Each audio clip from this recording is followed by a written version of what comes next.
Artículo 11. De la competencia para dirigir licitaciones y para celebrar contratos estatales.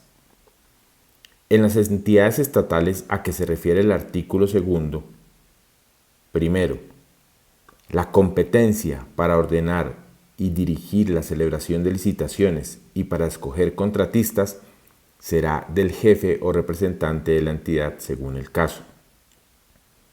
2. Tiene competencia para celebrar contratos a nombre de la Nación el Presidente de la República. 3. Tiene competencia para celebrar contratos a nombre de la entidad respectiva. A. Los ministros del despacho, los directores de departamentos administrativos, los superintendentes, los jefes de unidades administrativas especiales, el presidente del Senado de la República, el presidente de la Cámara de Representantes, los presidentes de la Sala Administrativa del Consejo Superior de la Judicatura y de sus consejos seccionales, el fiscal general de la Nación, el Contralor General de la República, el Procurador General de la Nación y el Registrador Nacional del Estado Civil. B. A nivel territorial, los gobernadores de los departamentos, los alcaldes municipales y de los distritos capital y especiales, los contralores departamentales, distritales y municipales, y los representantes legales de las regiones, las provincias, las áreas metropolitanas, los territorios indígenas y las asociaciones de municipios en los términos y condiciones de las normas legales que regulen la organización y el funcionamiento de dichas entidades. C. Los representantes legales de las entidades descentralizadas en todos los órdenes y niveles. Artículo 12. De la delegación para contratar. Los jefes y los representantes legales de las entidades estatales podrán delegar total o parcialmente la competencia para celebrar contratos y desconcentrar la realización de licitaciones en los servidores públicos que desempeñen cargos de nivel directivo o ejecutivo o en sus equivalentes. En ningún caso los jefes y representantes legales de las entidades estatales quedarán exonerados por virtud de la delegación de sus deberes de control y vigilancia de la actividad precontractual y contractual. Para los efectos de esta ley, se entiende por desconcentración la distribución adecuada del trabajo que realice el jefe o representante legal de la entidad sin que ello implique autonomía administrativa en su ejercicio. En consecuencia, contra las actividades cumplidas en virtud de la desconcentración administrativa no procederá ningún recurso. Artículo 13. De la normativa aplicable a los contratos estatales. Los contratos que celebren las entidades a que se refiere el artículo 2 del presente estatuto se regirán por las disposiciones comerciales y civiles pertinentes, salvo en las materias particularmente reguladas en esta ley. Los contratos celebrados en el exterior se podrán regir en su ejecución por las reglas del país en donde se haya suscrito, a menos que deban cumplirse en Colombia. Los contratos que se celebren en Colombia y deban ejecutarse o cumplirse en el extranjero podrán someterse a la ley extranjera. Artículo 14. De los medios que pueden utilizar las entidades estatales para el cumplimiento del objeto contractual.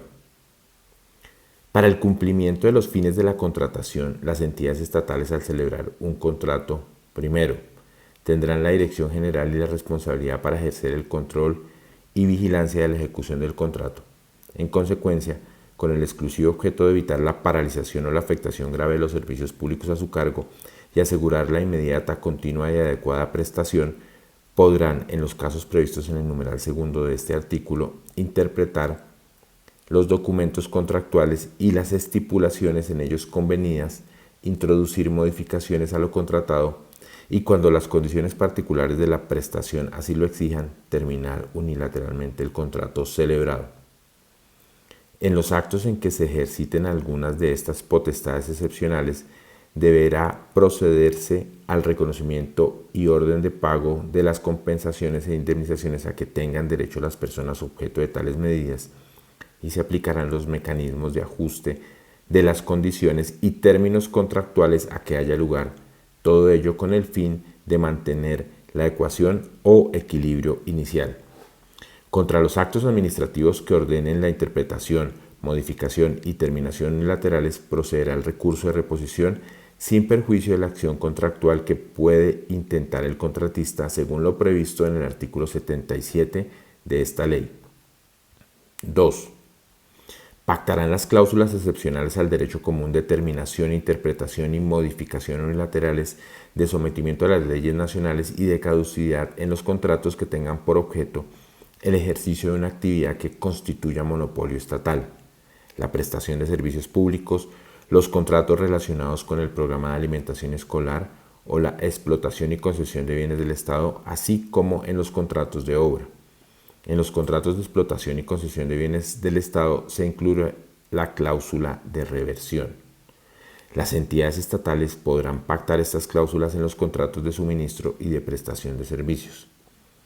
En los casos previstos en este numeral, las cláusulas excepcionales se entienden pactadas aun cuando no se consignen expresamente. Parágrafo.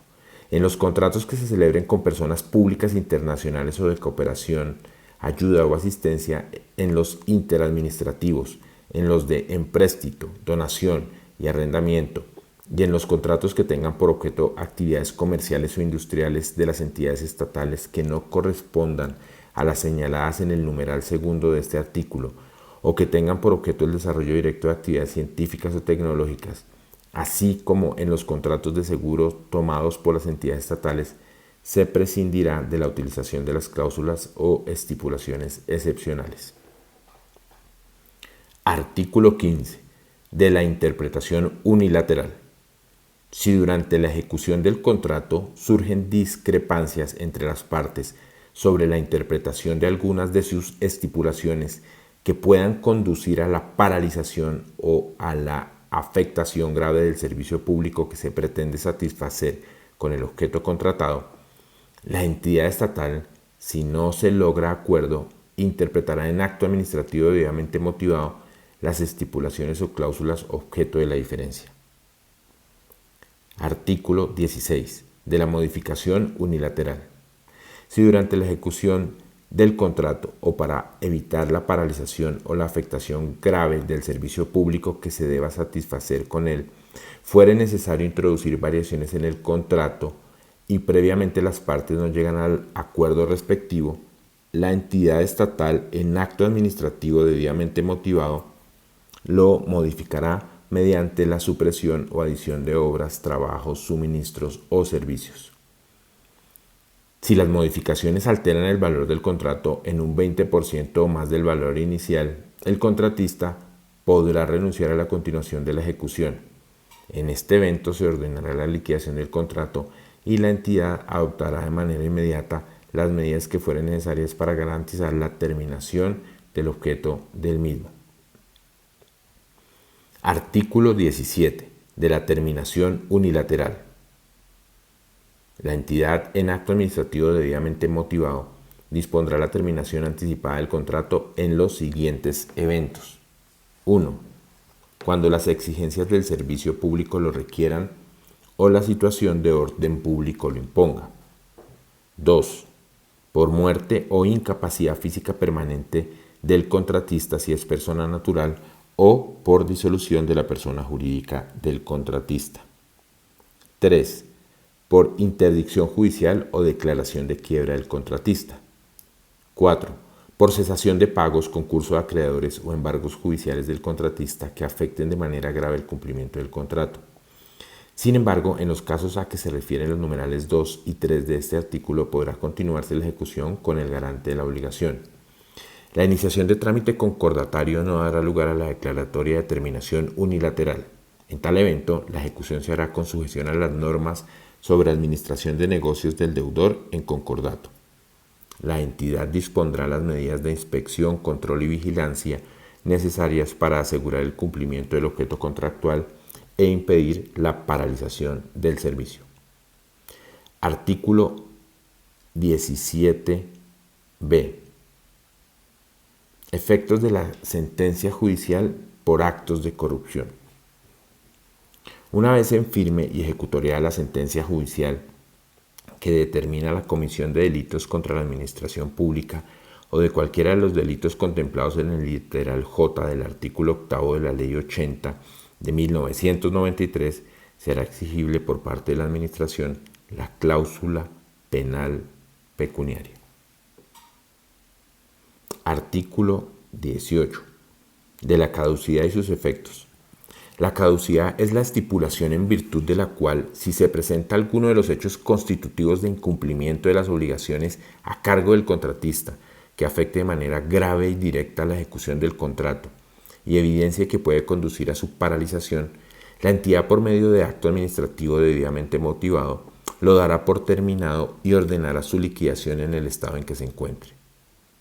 En caso de que la entidad decida abstenerse de declarar la caducidad, adoptará las medidas de control e intervención necesarias que garanticen la ejecución del objeto contratado. La declaratoria de caducidad no impedirá que la entidad contratante tome posesión de la obra o continúe inmediatamente la ejecución del objeto contratado, bien sea a través del garante o de otro contratista, a quien a su vez se le podrá declarar la caducidad cuando a ello hubiere lugar. Si se declara la caducidad, no habrá lugar a indemnización para el contratista, quien se hará acreedor a las sanciones e inhabilidades previstas en esta ley. La declaratoria de caducidad será constitutiva del siniestro de incumplimiento. Artículo 19. De la reversión. En los contratos de explotación o concesión de bienes estatales se pactará que, al finalizar el término de la explotación o concesión, los elementos y bienes directamente afectados a la misma pasen a ser propiedad de la entidad contratante sin que por ello ésta deba efectuar compensación alguna. Artículo 20. De la reciprocidad. En los procesos de contratación estatal se concederá al proponente de bienes y servicios de origen extranjero el mismo tratamiento y en las mismas condiciones, requisitos, procedimientos y criterios de adjudicación que el tratamiento concedido al nacional exclusivamente bajo el principio de reciprocidad. Se entiende por principio de reciprocidad el compromiso adquirido por otro país mediante acuerdo, tratado o convenio celebrado con Colombia, en el sentido de que a las ofertas de bienes y servicios colombianos se les concederá en ese país el mismo tratamiento otorgado a sus nacionales en cuanto a las condiciones, requisitos, procedimientos y criterios para la adjudicación de los contratos celebrados con el sector público. Parágrafo primero. El Gobierno Nacional, en los acuerdos, tratados o convenios que celebre para estos efectos, deberá establecer todos los mecanismos necesarios para hacer cumplir el tratamiento igualitario entre el nacional y el extranjero, tanto en Colombia como en el territorio del país con quien se celebre el mencionado acuerdo, convenio o tratado. Parágrafo 2. Cuando para los efectos previstos en este artículo no se hubiera celebrado acuerdo, tratado o convenio, los proponentes de bienes y servicios de origen extranjero podrán participar en los procesos de contratación en las mismas condiciones y con los mismos requisitos exigidos a los nacionales colombianos, siempre y cuando en sus respectivos países los proponentes de bienes y servicios de origen colombiano gocen de iguales oportunidades. El Gobierno Nacional establecerá los mecanismos para asegurar el cumplimiento de la reciprocidad prevista en este parágrafo.